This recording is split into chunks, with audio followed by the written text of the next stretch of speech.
여러분, 혹시 이런 경험 있으신가요? 친구한테 전화 왔는데 받기가 귀찮은 거예요. 만나자고 하면 핑계 대고 싶고요. 집에 혼자 있는 게 오히려 편하고 좋은데 나만 이상한 건가 싶더라고요. 70 넘으니까 친구 만나는 게 왜 이렇게 부담스러운지 모르겠어요. 무료 구독과 좋아요 꾹 눌러주시고 오늘 이야기 함께 나눠보겠습니다. 어느 철학자가 이런 말을 했습니다. 인생의 마지막 10년은 누구를 만나느냐가 아니라 어떻게 나를 지키느냐로 결정된다. 73세 장명의 시 이야기부터 시작할게요. 명희 씨는 고등학교 동창 모임 연락을 받았어요. 40년을 함께한 친구들이거든요. 서울 강남에서 모인대요. 명희 씨는 경기도 평택에 살아요. 차로 2시간 거리죠. 처음에는 안 가려고 했어요. 요즘 허리도 안 좋고 무릎도 아프고 장거리 운전이 부담스러웠거든요. 그런데 친구가 또 전화했어요. 명희야, 이번에는 꼭 와야 해. 다들 너 보고 싶어 한다니까? 한 명이 빠지면 분위기 안 산다고. 명희 씨는 거절을 못했습니다. 그래, 그럼 이번에만 가볼게. 당일 아침 8시에 출발했어요. 운전하면서 벌써 허리가 뻐근하더래요. 30분 지나니까 어깨가 결리기 시작했어요. 1시간 지나니까 다리가 저렸고요. 휴게소에서 한 번 쉬었습니다. 화장실 가고 커피 한 잔 마시고 스트레칭하고요. 그렇게 해서 10시 반에 도착했어요. 친구들이 반갑게 맞아줬죠. 오랜만이다. 어떻게 지냈어? 건강은 괜찮고? 점심 먹고 차 마시면서 수다 떨었어요. 그런데 이야기 내용이 예전 같지 않더래요. 자식 자랑, 손주 자랑, 아파트값 얘기만 나오는 거예요. 명희 씨는 그냥 듣고만 있었어요. 저녁까지 먹자고 하더라고요. 명희 씨는 먼저 가겠다고 했어요. 운전해서 집까지 가려면 시간이 오래 걸리니까요. 친구들이 아쉬워했죠. 벌써 가? 저녁까지 먹고 가지. 명희 씨는 정중하게 거절하고 나왔습니다. 오후 5시에 출발했어요. 퇴근 시간이라 길이 막혔어요. 평소 2시간 거리가 3시간 걸렸습니다. 집에 도착하니 밤 8시더라고요. 온몸이 무거웠어요. 저녁도 못 먹고 그냥 누워버렸습니다. 다음 날 아침 일어날 수가 없었어요. 허리가 끊어질 것 같았어요. 무릎은 부어 있었고요. 어깨는 돌아가지도 않았어요. 혈압을 재봤더니 160이 넘더래요. 평소에는 130 정도인데 말이죠. 남편이 깜짝 놀라서 병원 가자고 했어요. 병원 가서 진료받고 물리치료받고 약 처방받았습니다. 의사 선생님이 물었어요. 어제 무리하신 거 있으세요? 명희 씨는 친구 만나러 서울 다녀왔다고 했어요. 의사가 고개를 저었습니다. 73세 나이에 왕복 5시간 운전은 무리예요. 앞으로는 그러시면 안 됩니다. 명희 씨는 일주일을 집에서 누워 지냈어요. 진통제 먹고 파스 붙이고 물리치료 받으러 다니고요. 그런데 일주일 후에 또 전화가 왔어요. 같은 친구였어요. 다음 달에도 모임 있으니까 꼭 오라고요. 명희 씨는 그 순간 깨달았대요. 이게 과연 내가 원하는 삶인가? 왜 이렇게까지 해서 친구를 만나야 하나? 내 건강을 해치면서까지 만나야 하는 관계가 진짜 우정인가? 그날부터 명희 씨는 바꾸기로 했습니다. 오늘은 이런 고민을 가진 70대 여러분과 함께 꼭 알아야 할 7가지 진실을 나눌 겁니다. 첫째, 70대의 체력으로 친구 만남이 왜 이렇게 부담스러운가? 둘째, 50년을 함께한 친구도 변질되는 관계의 현실. 셋째, 병원 약속과 친구 약속, 무엇이 우선인가? 넷째, 남은 시간, 타인의 자랑 들을 여유가 없다는 것. 다섯째, 친구 없이도 하루하루를 충만하게 채우는 법.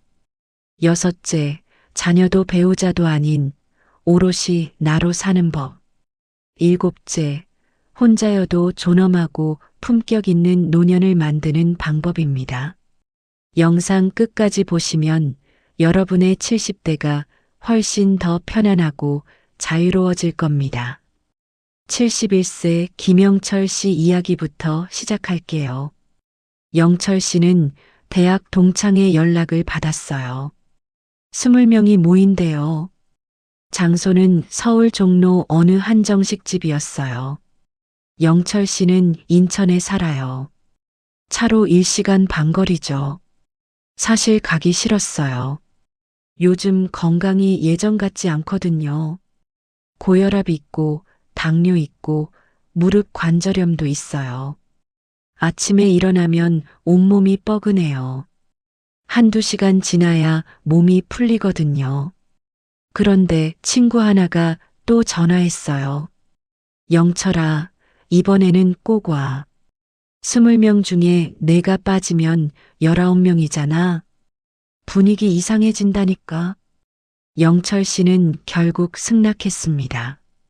당일 아침 일찍 일어났어요. 혈압약 먹고 당뇨약 먹고 준비했죠. 9시에 출발했어요. 운전하는데 30분쯤 지나니까 허리가 뻐근하기 시작했어요. 의자를 조금 뒤로 젖혔어요. 1시간 지나니까 오른쪽 다리가 저리더라고요. 휴게소에 들어가서 좀 걸었습니다. 화장실 다녀오고 스트레칭하고 다시 출발했어요. 그렇게 해서 11시에 도착했어요. 식당 2층이었는데 계단이 가팔랐어요. 엘리베이터가 없더라고요. 영철 씨는 천천히 올라갔어요. 무릎이 아파서 한 계단 한 계단 조심스럽게 올랐죠. 친구들이 벌써 와 있었어요. 영철아, 오랜만이다. 어디 아픈 데 없고?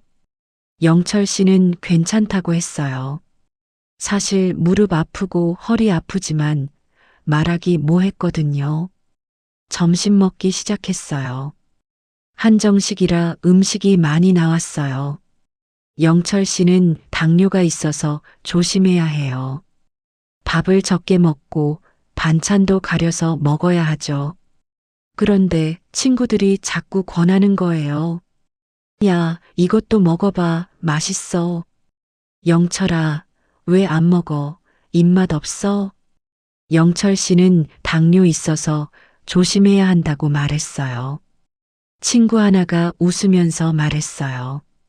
에이, 한 끼쯤이야 괜찮아. 오늘만 먹고 내일부터 조심하면 되지. 영철 씨는 어쩔 수 없이 조금 더 먹었습니다. 식사 끝나고 2차로 커피숍에 갔어요. 거기서 또 3시간 동안 앉아 있었어요. 이야기 내용은 뻔했어요. 자식들 이야기, 손주 이야기, 건강 이야기, 돈 이야기. 똑같은 이야기를 몇 번이고 반복하더라고요. 작년에도 들었던 이야기, 재작년에도 들었던 이야기. 영철 씨는 듣고만 있었어요. 끼어들 틈도 없었고 끼어들고 싶지도 않았어요. 오후 5시쯤 됐어요. 영철 씨는 먼저 일어섰어요. 나는 이만 가봐야겠어. 친구들이 말렸어요. 벌써 가? 저녁까지 먹고 가지. 오늘 저녁은 고기 먹으러 가기로 했는데 영철 씨는 정중하게 거절했어요. 미안한데 나는 저녁 약속이 있어서. 사실 거짓말이었어요. 그냥 더 이상 못 견디겠더라고요. 몸도 힘들고 마음도 지쳤어요. 차에 타서 집으로 출발했어요. 운전하는 동안 온몸이 쑤셨어요. 허리도 아프고 무릎도 아프고 어깨도 결렸어요. 집에 도착하니 저녁 7시였어요. 현관문 열고 들어가서 소파에 그대로 쓰러졌습니다. 아내가 깜짝 놀랐어요. 왜 그래? 어디 아파? 영철 씨는 그냥 너무 피곤하다고만 했어요. 저녁도 안 먹고 그냥 잤어요. 다음 날 아침 일어나려는데 일어나지질 않았어요. 허리가 완전히 굳어버렸어요. 무릎은 부어 있었고요. 화장실 가는 것도 힘들었습니다. 아내가 병원 가자고 했어요. 영철 씨는 하루만 쉬면 괜찮아질 거라고 했어요. 근데 하루가 지나도 안 나았어요. 이틀, 사흘이 지나도 마찬가지였어요. 결국 병원에 갔습니다. 의사가 물었어요. 언제부터 아프셨어요? 무리하신 거 있으세요? 영철 씨는 사흘 전에 동창회 다녀왔다고 했어요. 왕복 3시간 운전하고 6시간 동안 앉아 있었다고요. 의사가 한숨을 쉬었습니다. 71세 나이에 그렇게 무리하시면 안 되죠. 근육량도 줄어들고 관절도 약해진 상태인데요. 회복하는데도 시간이 오래 걸려요. 영철 씨는 진통제 처방받고 물리치료 예약했어요. 일주일 동안 매일 병원 다녔습니다. 물리치료 받고 약 먹고 파스 붙이고요. 그래도 완전히 낫지 않았어요. 움직일 때마다 무릎이 아프고 허리가 뻐근했어요. 2주가 지나서야 겨우 일상생활이 가능해졌어요. 그런데 그 2주 후에 또 전화가 왔어요. 같은 친구였어요. 다음 달에도 동창회 있으니까 꼭 오라고요. 영철 씨는 그 순간 깨달았대요. 이 친구들은 내 상황을 이해하지 못하는구나. 아니, 이해하려고 하지도 않는구나. 자기들은 괜찮으니까 나도 괜찮을 거라고 생각하는 거구나. 영철 씨는 처음으로 명확하게 거절했습니다. 미안한데 나는 이제 못 갈 것 같아. 건강이 예전 같지 않아서 말이야. 친구가 물었어요. 그렇게 아파? 병원은 다녔어? 영철 씨는 대답했어요. 응, 2주 동안 병원 다녔어. 지난번 동창회 다녀온 후로 몸이 안 좋아졌거든. 친구는 잠깐 침묵하더니 말했어요. 그래, 그럼 어쩔 수 없지. 몸조리 잘하고. 전화를 끊었어요. 영철 씨는 그 순간 묘한 기분이 들었대요. 미안한 마음도 있었지만 동시에 홀가분했어요. 더 이상 억지로 맞출 필요가 없다는 생각에 오히려 마음이 편해졌어요. 70대 체력의 현실을 우리 한번 제대로 짚어봅시다. 한국노인학회 연구에 따르면 70대 평균 근육량은 60대보다 15에서 20% 감소합니다. 특히 하체 근육이 많이 줄어들어요. 계단 오르내리기가 힘들어지고 오래 서 있기도 힘들어지죠. 관절도 약해집니다. 무릎 연골이 닳아서 조금만 무리해도 통증이 와요. 허리 디스크도 퇴행성으로 변하면서 자주 아파요. 앉았다 일어설 때 삐끗하는 일도 많아지고요. 만성질환도 평균 3개에서 4개 보유하고 있어요. 고혈압이 가장 흔하죠. 당뇨도 많고요. 관절염, 골다공증, 전립선 질환, 이런 것들이 다 있어요. 약도 여러 가지 먹어야 해요. 혈압약, 당뇨약, 콜레스테롤 약, 관절약. 하루에 약 먹는 것만 해도 일이에요. 가장 큰 문제는 회복력입니다. 60대는 무리해도 하루 푹 쉬면 괜찮았어요. 근육통도 금방 가라앉고 피로도 빨리 풀렸죠. 70대는 완전히 다릅니다. 한번 무리하면 일주일은 가요. 심하면 한 달 넘게 고생해요. 병원 다니고 물리치료 받고 약 먹고 그래도 안 나을 때가 많아요. 그런데 친구들도 다 똑같이 아파요. 근데 서로 인정을 안 합니다. 나는 괜찮아. 너만 약한 거 아니야? 나도 아프지만 참고 나왔어. 이렇게 나오거든요. 그럼 못 나온 사람은 죄책감을 느끼게 돼요. 나만 약한가? 나만 이기적인가? 아닙니다. 여러분은 약한 게 아니에요. 정상입니다. 70대 몸이 그런 겁니다. 그럼 우리는 구체적으로 어떻게 해야 할까요? 첫째, 건강 상태를 솔직하게 공유하세요. 요즘 허리가 안 좋아서 오래 앉아 있기 힘들다. 무릎 때문에 계단 오르내리기가 어렵다. 혈압약 먹어서 술은 정말 못한다. 이렇게 명확하게 말씀하시는 겁니다. 창피한 게 아니에요. 70대의 현실이에요. 둘째, 가까운 곳만 짧게 만나세요. 이 시간 운전은 이제 무리예요. 30분 거리가 적당합니다. 만남 시간도 이 시간 이내로 끝내세요. 점심 먹고 차 한잔하면 충분해요. 6시간, 7시간 앉아 있을 필요 없어요. 셋째, 병원 스케줄을 우선 배치하세요. 달력 펴놓고 병원 날짜부터 먼저 표시하세요. 정기 검진 날짜, 물리치료 날짜, 약 타러 가는 날짜. 친구 약속은 그 다음에 잡으세요. 병원이 우선입니다. 넷째, 회복 시간을 확보하세요. 친구 만난 다음 날은 무조건 쉬는 날로 잡으세요. 아무 약속 안 잡고 집에서 푹 쉬는 겁니다. 몸이 회복할 시간을 주는 거예요. 다섯째, 전화나 영상통화로 대체하세요.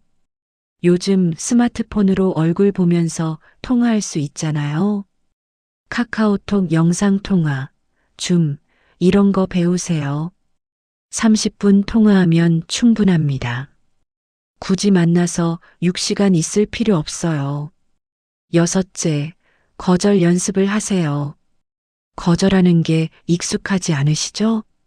평생 참고 맞춰 사셨으니까요. 그런데 이제는 연습해야 합니다. 다음에 건강 좋아지면 갈게. 이번에는 정말 몸이 안 좋아서 못 가겠어. 요즘 병원 다니느라 바빠서 말이야. 이렇게 말하는 연습을 하시는 겁니다. 처음에는 어색해요. 미안한 마음도 들고요. 그런데 몇 번 하다 보면 익숙해집니다. 그리고 깨닫게 돼요. 세상이 무너지지 않는다는 걸요. 일곱째, 내 몸 상태를 매일 체크하세요. 아침에 일어나서 혈압 재고, 혈당 재고, 어디 아픈 데 없나 확인하세요. 몸이 보내는 신호를 무시하지 마세요. 조금 이상하다 싶으면 바로 쉬세요. 참지 마세요. 참았다가 큰일 나요. 친구보다 내 몸이 먼저입니다. 우정보다 건강이 먼저예요. 이게 70대의 현실입니다. 인정하기 싫어도 받아들여야 합니다. 받아들이는 게 약한 게 아니에요. 오히려 지혜로운 겁니다. 74세 박순자 씨 이야기 들어보시겠습니다. 순자 씨는 고등학교 동창 5명과 50년을 함께 했어요.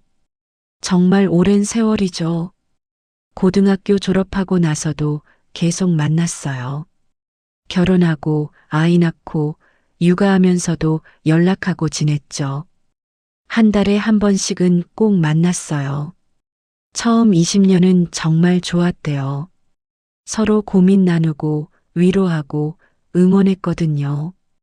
남편 이야기, 시댁 이야기, 육아 고민 다 나눴어요. 힘들 때 서로 의지가 됐고요. 다음 20년도 괜찮았어요. 아이들 크면서 학교 이야기, 진로 이야기 나누고요. 서로 정보도 교환하고 도움도 주고받았어요. 그런데 최근 10년 분위기가 바뀌었어요. 아이들이 다 커서 결혼하고 독립했죠. 손주도 생기고요. 그때부터 이야기 내용이 달라졌어요. 만나면 자식 자랑부터 시작합니다. 우리 큰아들 변호사야. 우리 둘째 딸 의사랑 결혼했어. 우리 손주 영어 유치원 다니는데 선생님이 영어 정말 잘한대. 처음에는 순자 씨도 같이 자랑했어요. 우리 아들도 회사 다니는데 괜찮아. 우리 딸도 착해서 말이야. 그런데 점점 비교가 되더래요.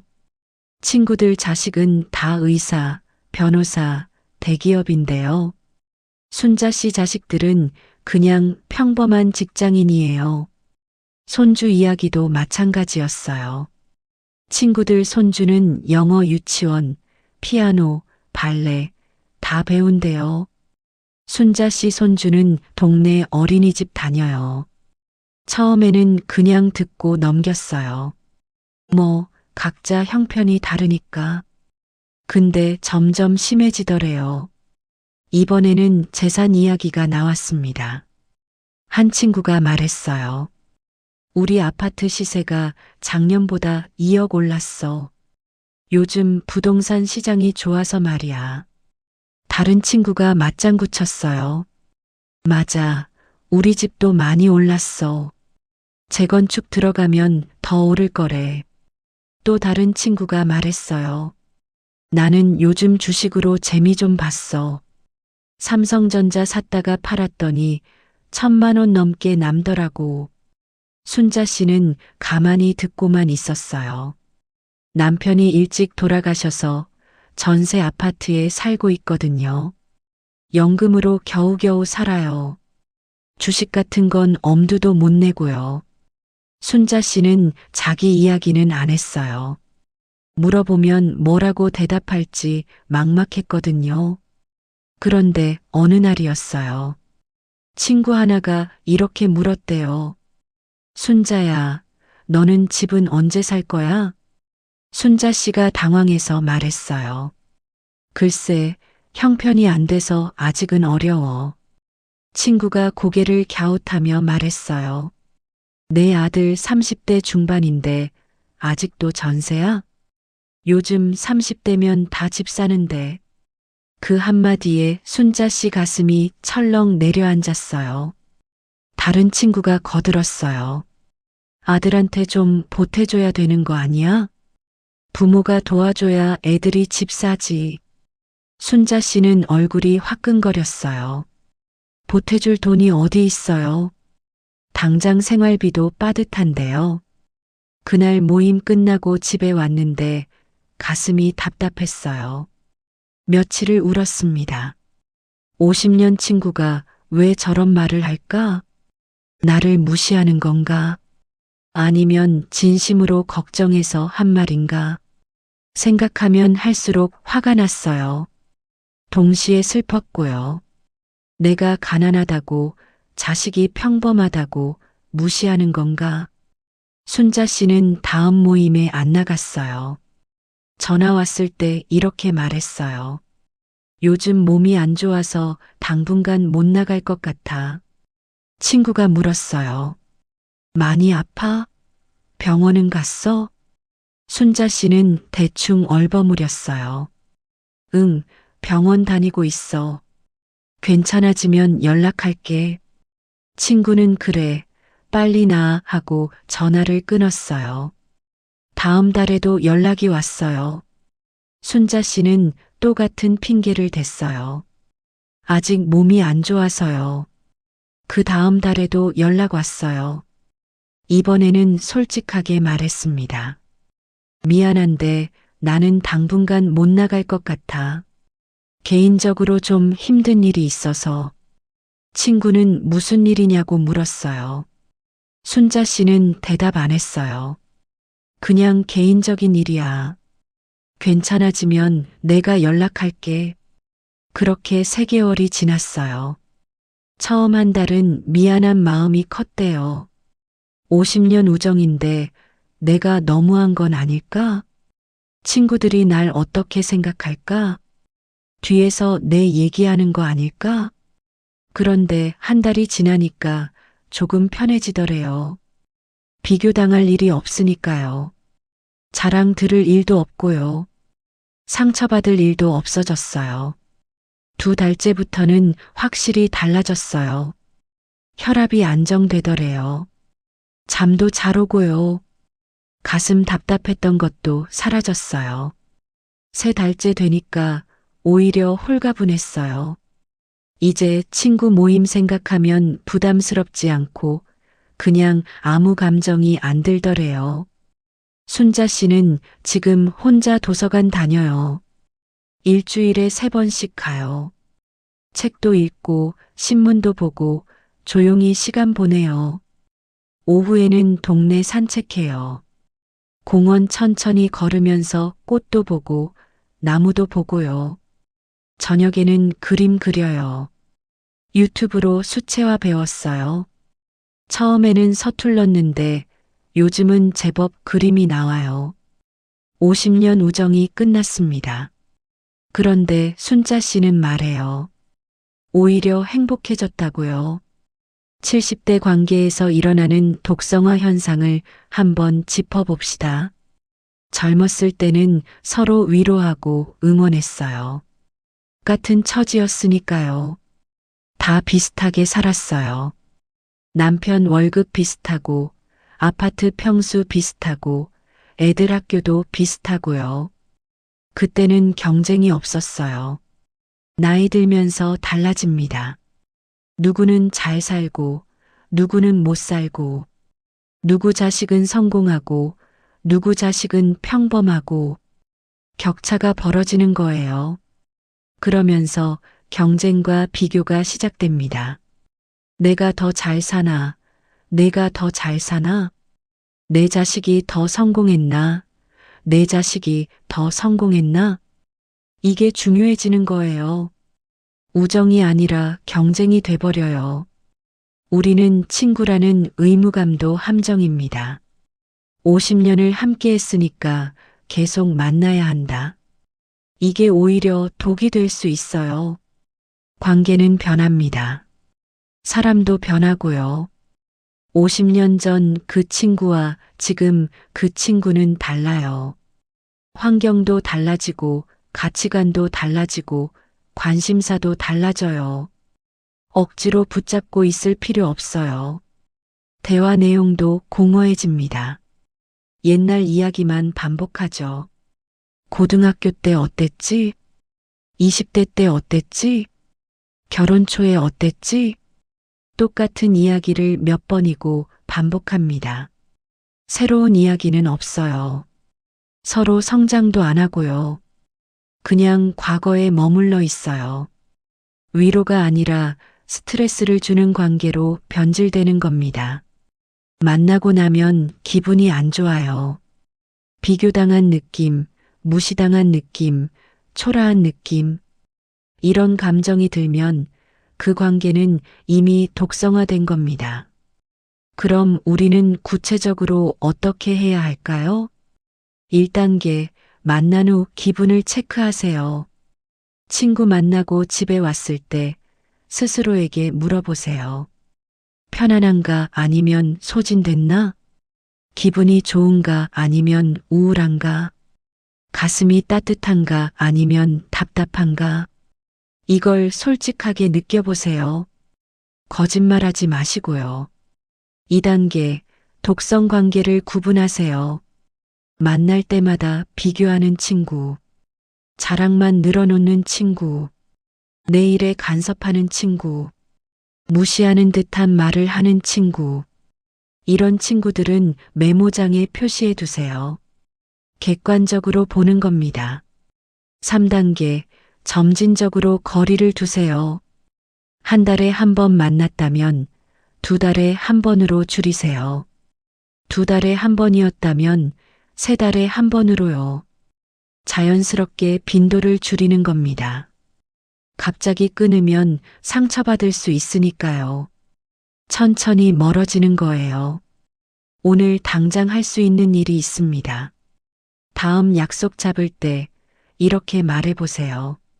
다음 약속은 내가 연락할게. 그리고 연락 안 하세요. 상대가 연락 오면 그때 이렇게 말하세요.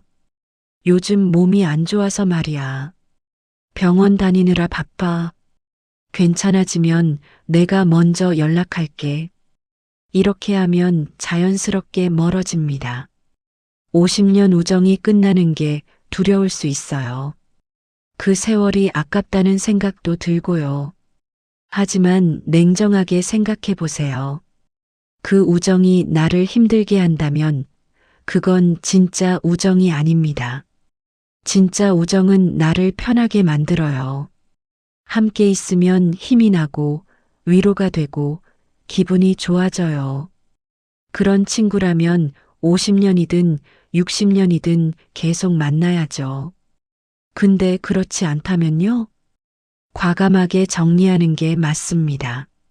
70대에는 나를 편하게 하는 관계만 남겨야 해요. 시간이 많지 않거든요. 남은 10년, 15년을 스트레스 받으면서 보낼 수는 없어요. 76세 이철수 씨 이야기 들어보시겠습니다.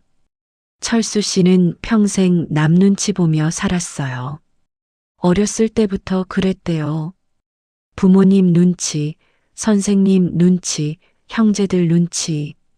직장 다닐 때는 더했죠. 상사 눈치, 동료 눈치, 후배 눈치까지. 퇴직하고 나서도 마찬가지였어요. 친구 모임 빠지면 뒤에서 뭐라고 할까봐 억지로 나갔어요.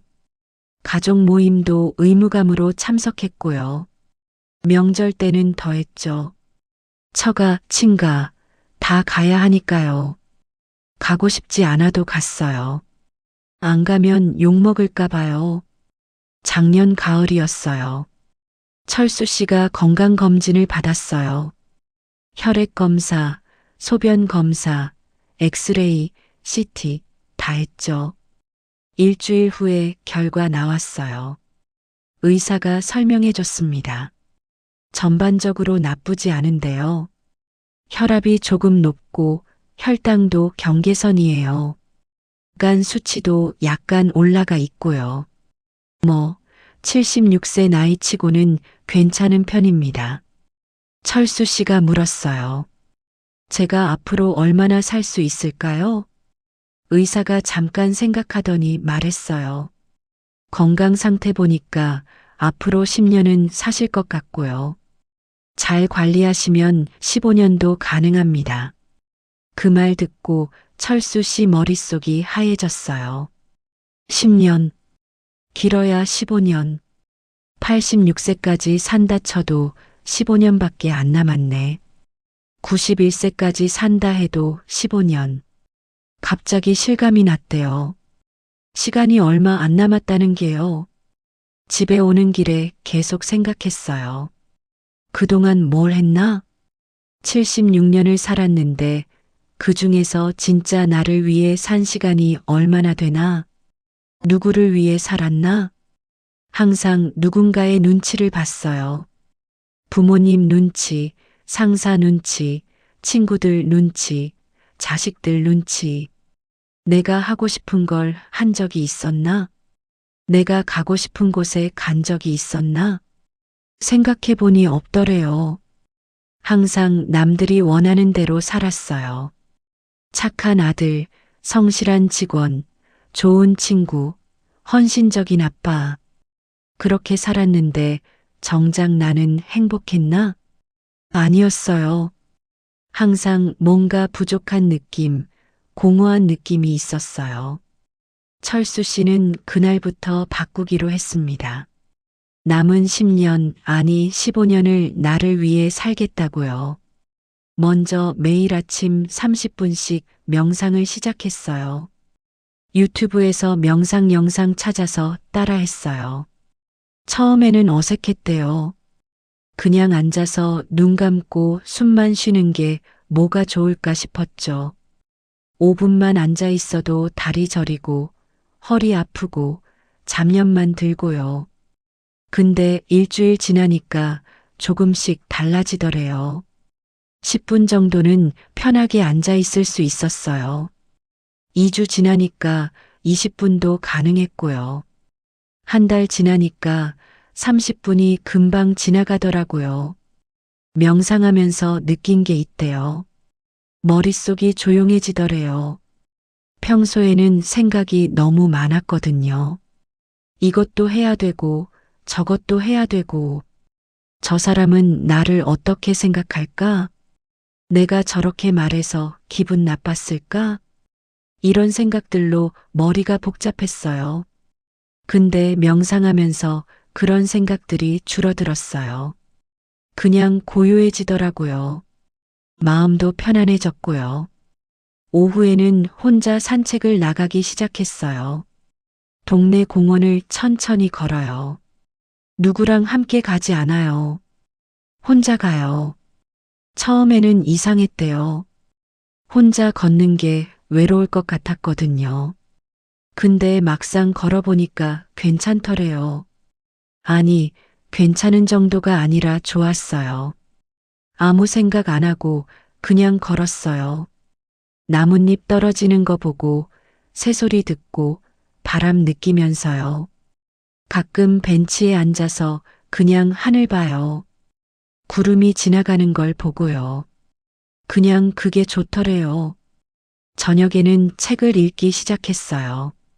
젊었을 때 읽고 싶었는데 못 읽었던 책들이요. 철학책도 읽고 역사책도 읽고 시집도 읽어요. 도서관에서 빌려와요. 한 권 읽는데 일주일 걸려요. 천천히 읽어요. 이해 안 되는 부분은 다시 읽고요. 메모도 하고 밑줄도 그으면서 읽어요. 그렇게 3개월이 지났어요. 친구들한테 연락이 왔어요. 다음 주에 모임 있는데 오라고요. 철수 씨는 잠깐 고민했어요. 예전 같으면 무조건 갔을 거예요. 안 가면 뒤에서 뭐라고 할까 봐요. 근데 이번에는 달랐어요. 솔직하게 답장 보냈습니다. 미안한데 이번에는 못 갈 것 같아. 요즘 혼자 있는 시간이 좋더라고. 명상도 하고 산책도 하고 책도 읽고 그래. 그게 나한테 더 맞는 것 같아. 친구가 답장 보냈어요. 너 요즘 이상하다. 우울증 아니야? 철수 씨는 웃으면서 답장 보냈어요. 아니야, 우울증 아니고 오히려 기분 좋아. 그냥 내 방식대로 살아보려고. 이해해줘. 친구는 더 이상 답장 안 보냈어요. 철수 씨는 개의치 않았어요. 이제 1년이 지났습니다. 철수 씨는 말합니다. 내 인생에서 가장 평온한 1년이었다고요. 누구 눈치 안 보고 내가 하고 싶은 대로 살았다고요. 매일 아침 명상하고 오후에 산책하고 저녁에 책 읽고요. 가끔 아내랑 영화 보러 가고요. 일주일에 한 번 손주 보러 가고요. 그게 다예요. 친구 모임 안 나가요. 가족 모임도 꼭 필요한 것만 가요. 명절도 하루만 있다가 와요. 예전에는 2박 3일씩 있었거든요. 이제는 당일치기예요. 자식들이 뭐라고 하면 이렇게 말해요. 아빠도 이제 나이 들어서 피곤해. 하루만 있다가 갈게. 처음에는 자식들이 서운해했어요. 근데 지금은 이해해요. 아빠도 아빠 인생이 있다는 거려. 철수 씨는 말합니다. 남은 10년, 15년을 나를 위해 쓰겠다고요. 타인을 위해 쓸 시간 없다고요. 70대의 시간 인식은 60대와 완전히 다릅니다. 60대는 아직 시간이 많다고 생각해요. 앞으로 20년, 30년 살 수 있다고 믿죠. 건강도 괜찮고 체력도 있고 할 수 있는 것도 많으니까요. 70대는 압니다. 현실적으로 10년, 길어야 15년, 20년이에요. 물론 더 오래 사는 분들도 있죠. 근데 대부분은 그 정도예요. 그리고 그 10년, 15년도 건강하게 살 수 있는 시간은 더 짧아요. 80세 넘으면 거동이 불편해질 수 있거든요. 그럼 진짜 활동적으로 살 수 있는 시간은 5년, 10년밖에 안 남은 거예요. 시간이 유한하다는 걸 몸으로 느껴요. 주변에 친구들 돌아가시는 것도 보고요. 그래서 남은 인생을 어떻게 마무리할 것인가가 중요해집니다. 타인의 기준이 아니라 내 기준으로 살아야 해요. 친구들이 뭐라고 하든, 자식들이 뭐라고 하든, 내가 편한 게 최고입니다. 외로움과 고독은 다릅니다. 외로움은 누군가가 필요한데 없을 때 느끼는 감정이에요. 혼자 있는 게 싫은 거죠.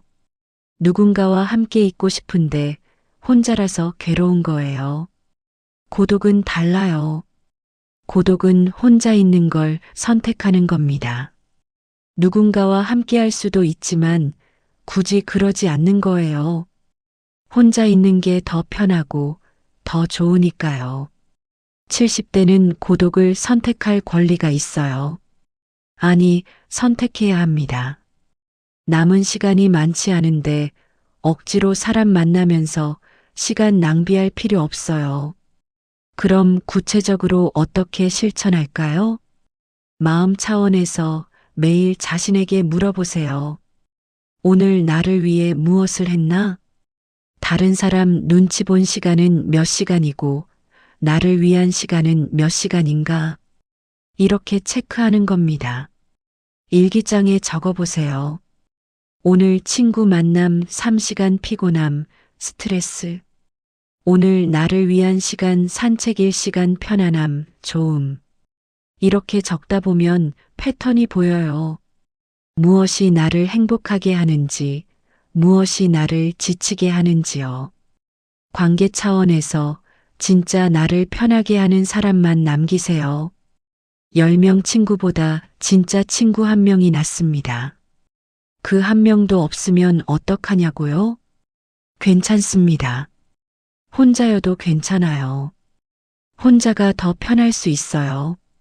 생활 차원에서 나만의 루틴을 만드세요. 아침에는 명상 30분, 오전에는 산책 1시간, 오후에는 취미 활동, 저녁에는 독서 1시간. 이렇게 루틴을 만들어서 매일 반복하세요. 반복하다 보면 그게 내 삶의 축이 됩니다. 일기를 써보세요. 오늘 무엇을 느꼈는지, 무엇이 좋았는지, 무엇이 힘들었는지요. 글로 쓰다 보면 내가 진짜 원하는 게 뭔지 보입니다. 막연하게 생각만 하면 흐릿해요. 근데 글로 쓰면 명확해져요. 취미를 하나 가지세요. 돈 안 드는 것도 많아요. 그림 그리기, 서예, 산책, 사진 찍기, 글쓰기, 뭐든지요. 혼자 할 수 있는 거면 됩니다. 유튜브 보면 무료 강의 많아요. 수채화 그리는 법, 서예 쓰는 법, 사진 잘 찍는 법. 다 무료로 배울 수 있어요. 혼자 밥 먹는 연습도 하세요. 처음에는 어색할 수 있어요. 식당에 혼자 앉아 있으면 사람들이 쳐다볼 것 같고요. 근데 익숙해지면 혼자 밥 먹는 게 제일 편합니다. 내가 먹고 싶은 거 먹고, 내 속도로 먹고, 눈치 안 보고요. 카페도 혼자 가보세요. 책 한 권 가지고 가서 커피 마시면서 읽어요. 그게 얼마나 좋은지 몰라요. 남은 10년에서 15년입니다. 그 시간을 누구를 위해 쓸 건가요? 타인의 자랑 들으면서 보낼 건가요? 친구 눈치 보면서 보낼 건가요? 아니면 나를 위해 쓸 건가요? 선택은 여러분의 몫입니다. 72세 정미순 씨 이야기 잠깐 나눠보겠습니다. 미순 씨는 딸이 둘 있어요. 둘 다 맞벌이를 해요. 첫째 딸은 초등학교 2학년 아들이 있고요. 둘째 딸은 유치원 다니는 딸이 있어요. 2년 전부터 손주를 봐달라고 부탁했습니다. 미순 씨는 거절을 못했어요. 내 자식인데 내가 안 도와주면 누가 도와주나? 요즘 애 맡기는 것도 비싸다던데 내가 해주는 게 낫지. 월요일부터 금요일까지 매일 아침 7시에 첫째 딸 집에 갔습니다. 손주 깨워서 밥 먹이고 학교 데려다 주고요. 오후 2시에 학교 앞에서 데리고 와요. 간식 주고 숙제 봐주고 놀아주고요. 6시쯤 되면 둘째 딸 집으로 가요. 거기서 손녀 데리고 와요. 저녁 먹이고 씻기고 재우고요. 딸이 퇴근해서 오면 그때 집에 가요. 보통 밤 9시예요. 집에 돌아오면 온몸이 쑤셨습니다. 무릎도 아프고 허리도 아프고 어깨도 결렸어요. 손주들 안아주고 업어주고 하느라 팔도 아팠고요. 저녁은 먹을 기력도 없었어요. 그냥 씻고 자고 싶었어요. 다음날 아침 7시면 또 일어나야 하니까요. 주말에는 쉬려고 했는데 주말에도 연락 와요. 엄마, 오늘 애들 봐줄 수 있어요? 우리 영화 보러 가고 싶은데요. 미순 씨는 또 승낙했어요. 그래, 가져와. 엄마가 봐줄게. 이렇게 1년을 살았어요. 병원 갈 시간도 없었어요. 무릎이 아파서 정형외과 가야 하는데 시간이 안 났어요. 약 먹을 시간도 자주 놓쳤고요. 혈압약은 아침에 먹어야 하는데 바빠서 까먹었어요. 당뇨약도 제때 못 먹고요. 그러다 어느 날 쓰러졌습니다. 손주 저녁 먹이다가 갑자기 현기증이 왔어요. 눈앞이 깜깜해지면서 주저앉았어요. 딸이 깜짝 놀라서 119 불렀어요. 응급실 갔더니 혈압이 180이 넘더래요. 혈당도 200 넘고요. 의사가 심각하게 말했어요. 위험한 수치예요. 당장 입원하셔야 합니다. 미순 씨는 3일 입원했어요. 링거 맞고 약 먹고 검사하고요. 퇴원할 때 의사가 물었습니다. 요즘 무리하신 거 있으세요? 스트레스 많이 받으신 거 있고요. 미순 씨는 손주 돌보느라 좀 힘들었다고 했어요. 의사가 딱 잘라 말했어요. 72세 나이에 매일 아이 돌보는 건 무리입니다. 체력적으로 감당이 안 돼요. 당장 그만두셔야 합니다. 안 그러면 다시 쓰러지실 거예요. 더 심하면 뇌졸중 올 수도 있어요. 미순 씨는 그제야 정신이 번쩍 들었어요. 병원에서 나와서 딸한테 전화했습니다. 처음으로 거절했어요. 미안한데 엄마가 이제 못 해줄 것 같아. 몸이 안 좋아서 병원 다녀야 해. 첫째 딸이 당황했어요. 그러면 우리는 어떻게 해요? 회사 다녀야 하는데 애는 누가 봐요? 미순 씨는 단호하게 말했습니다. 그건 너희가 알아서 해야지. 돌봄 선생님 구하든지 방과 후 교실 보내든지. 엄마도 이제 72살이야. 병원에서 이러다 큰일 난다고 했어. 딸이 한숨 쉬었어요. 알았어요. 알아서 할게요. 전화 끊고 나니까 가슴이 뻥 뚫리더래요. 왜 진작 이렇게 말 못했을까? 둘째 딸한테도 똑같이 말했어요. 처음에는 서운해했어요. 다른 애 엄마들은 다 봐주던데 우리 엄마만 안 봐주네요. 미순 씨는 마음이 아팠지만 흔들리지 않았어요. 엄마도 사람이야. 엄마도 아프고 쉬어야 해. 미안하지만 이해해줘. 지금은 주 2회만 손주를 봅니다. 화요일하고 목요일 오후 3시간씩만요. 학교 끝나고 데리고 와서 간식 주고 놀아주고요. 저녁 전에 딸한테 돌려보내요. 나머지 시간은 미순 씨 시간입니다.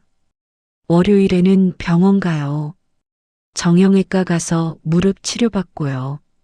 수요일에는 내과 가서 혈압, 혈당 체크하고요. 금요일에는 친구 한 명 만나요. 진짜 편한 친구 딱 한 명만요. 카페에서 차 마시면서 수다 떨어요. 주말에는 남편이랑 산책해요. 동네 공원 천천히 걸으면서 이야기 나눠요. 건강이 많이 좋아졌습니다. 혈압도 안정됐고 혈당도 내려갔어요. 무릎 통증도 줄었고요. 얼굴에 생기도 돌아왔어요.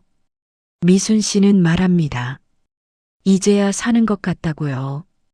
자녀에게도 한계를 설정해야 합니다. 엄마니까, 아빠니까 무한정 해줄 수 있는 게 아니에요. 70대는 체력이 한정돼 있어요. 하루에 쓸 수 있는 에너지가 정해져 있어요. 그 에너지를 다 자녀한테 쓰면 내 몸 챙길 에너지가 없어요. 자녀들은 모릅니다.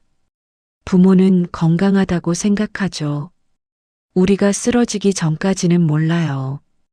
우리가 말하지 않으면 계속 모릅니다. 그래서 솔직하게 말해야 해요. 나도 이제 70대야. 체력 한계가 있어. 매일은 못 봐줘. 일주일에 2번, 3번 정도만 가능해. 이렇게 명확하게 말씀하세요. 주 2회에서 3회로 돌봄 횟수를 조정하세요. 매일은 무리예요. 일주일에 2번, 3번 정도가 적당합니다. 그것도 몇 시간씩만이요. 하루 종일은 힘들어요. 내 건강검진과 병원 날짜를 우선 배치하세요. 달력에 병원 날짜부터 먼저 표시하세요. 손주 돌보는 것보다 내 건강이 먼저입니다. 건강 잃으면 아무것도 못해요.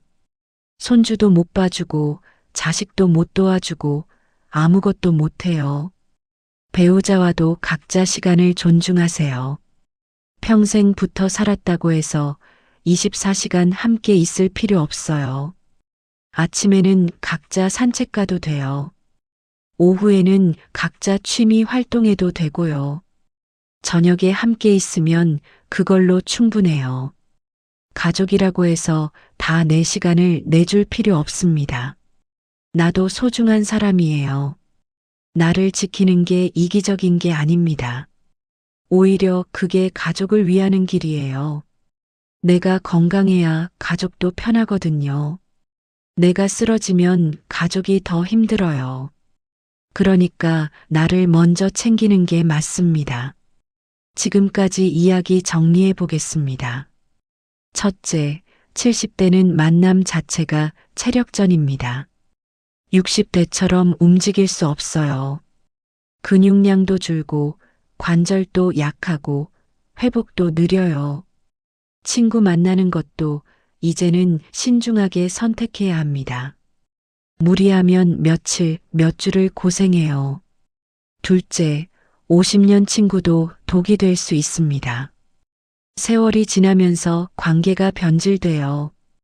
위로가 아니라 비교와 자랑만 남았다면 그건 진짜 우정이 아닙니다. 과감하게 정리하는 게 맞아요. 셋째, 병원이 친구보다 우선입니다. 건강 잃으면 끝이에요. 친구 약속보다 병원 약속을 먼저 잡으세요. 내 몸을 챙기는 게 최우선이에요. 넷째, 남은 시간 10년에서 15년 타인 자랑 들을 여유 없습니다. 유한한 시간입니다. 그 시간을 어떻게 쓸 것인가가 중요해요. 타인을 위해 쓸 건지, 나를 위해 쓸 건지요. 다섯째, 혼자여도 충분히 행복할 수 있습니다. 외로움과 고독은 달라요. 고독은 선택이고 그 안에서 평온을 찾을 수 있습니다. 혼자 있는 시간이 편하다면 그게 정상이에요. 여섯째, 가족에게도 한계 설정이 필요합니다. 자녀라고 배우자라고 무한정 내 시간을 줄 수 없어요. 나도 쉬어야 하고, 나도 병원 가야 하고, 나도 내 시간이 필요해요. 일곱째, 나를 지키는 것이 품격 있는 노년입니다. 마지막 10년을 어떻게 살 것인가? 그게 인생의 품격을 결정해요. 타인 눈치 보면서 사는 게 아니라 나를 지키면서 사는 거예요. 이제 여러분께 3가지 질문 드리겠습니다. 첫 번째 질문입니다. 친구 만나고 나면 나는 편안한가요? 아니면 지치나요? 솔직하게 느껴보세요. 만남 후에 기분이 좋아지나요? 아니면 소진되나요? 가슴이 따뜻한가요? 아니면 답답한가요? 답이 소진, 답답이라면 그 관계를 다시 생각해 봐야 합니다. 두 번째 질문입니다. 남은 10년 누구를 위해 쓸 건가요? 타인을 위해 쓸 건가요? 나를 위해 쓸 건가요? 친구를 위해 쓸 건가요? 자녀를 위해 쓸 건가요? 아니면 나 자신을 위해 쓸 건가요? 지금 이 순간 선택할 수 있어요. 세 번째 질문입니다. 오늘부터 나를 위해 할 수 있는 작은 선택은 무엇인가요? 거창한 게 아니어도 돼요. 오늘 저녁 혼자 산책 나가기. 내일 아침 30분 일찍 일어나서 명상하기. 이번 주 친구 약속 하나 거절하기. 다음 달 손주 돌봄 횟수 줄이는 것 자녀한테 말하기. 이런 작은 선택부터 시작하세요. 작은 선택이 모여서 큰 변화가 됩니다. 여러분께 말씀드립니다. 친구 없어도 괜찮습니다. 친구 적어도 괜찮아요. 혼자 있는 시간이 편하다면 그게 정상입니다. 친구 많다고 행복한 게 아니에요. 70대의 지혜는 누구와 함께 하느냐가 아니에요. 혼자서도 평온할 수 있는 능력에서 옵니다. 혼자 있어도 외롭지 않고 오히려 편안하고 충만한 느낌. 그게 진짜 성숙입니다. 타인의 시선 신경 쓰지 마세요. 친구 없으면 외롭다고 말하는 사람들, 그 사람들은 70대의 현실을 몰라요. 체력이 얼마나 약해졌는지, 회복이 얼마나 느린지, 시간이 얼마나 소중한지요. 여러분은 압니다. 만남이 얼마나 힘든지, 회복이 얼마나 오래 걸리는지, 남은 시간이 얼마나 소중한지, 그러니 당당하세요. 혼자여도 충분히 가치 있습니다. 혼자여도 존엄합니다. 혼자여도 행복할 수 있어요. 나이는 선택할 수 없지만 어떻게 살아갈지의 선택은 우리에게 있습니다. 친구 만날지 말지 우리가 선택할 수 있어요. 자녀 도와줄지 말지 우리가 정할 수 있어요. 어떻게 시간을 쓸지 우리가 결정할 수 있어요. 70대의 품격은 얼마나 많은 친구를 만나느냐가 아니에요. 얼마나 나를 소중히 지키며 사느냐입니다. 남들 눈에 어떻게 보이느냐가 아니라 내가 얼마나 평온하냐예요. 여러분 모두 품격 있는 노년 보내시길 바랍니다. 친구 없어도 천국입니다. 혼자여도 충분히 아름답고 가치 있고 존엄한 삶입니다. 오늘의 지혜가 삶에 작은 도움이라도 되셨길 바랍니다. 앞으로도 더 깊고 품격 있는 이야기를 준비하겠습니다. 구독과 좋아요는 큰 힘이 됩니다. 다음 시간에 또 찾아뵙겠습니다. 건강하고 편안한 하루 되십시오.